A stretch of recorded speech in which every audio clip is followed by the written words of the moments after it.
Yes, it's belated. Yes, it's just one issue among a host of others. Yes, they helped to push him to prominence in the first place.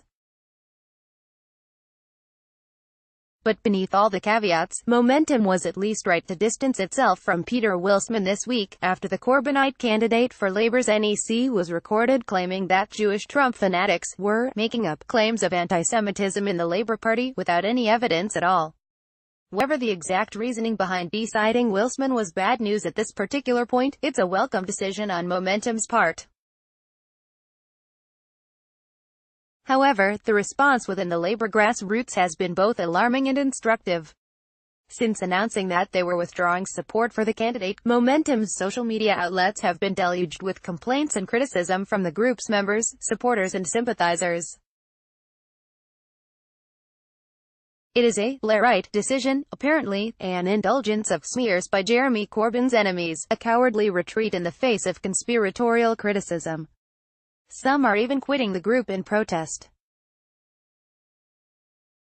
Viewed from the outside, the stereotype of Momentum is often that it is carefully and authoritatively controlled by John Landsman and his lieutenants, the ranks of loyal Corbynites following orders on what to say and where to campaign.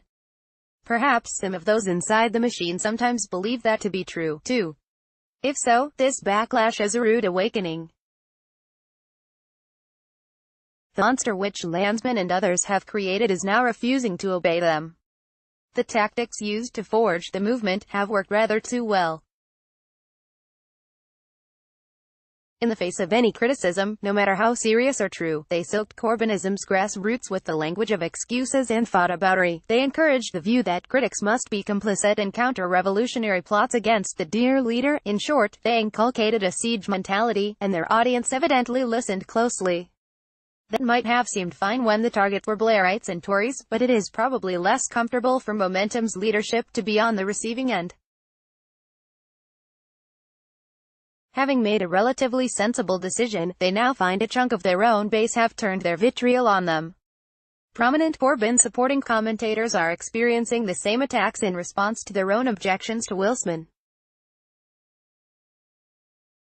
This is familiar stuff to anyone who has ever expressed public doubts about Corbyn, his views or his allies.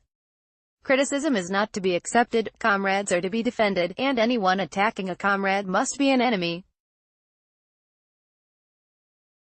Even on the serious issue of anti-Semitism, apparently the interests of the movement win out above any other consideration.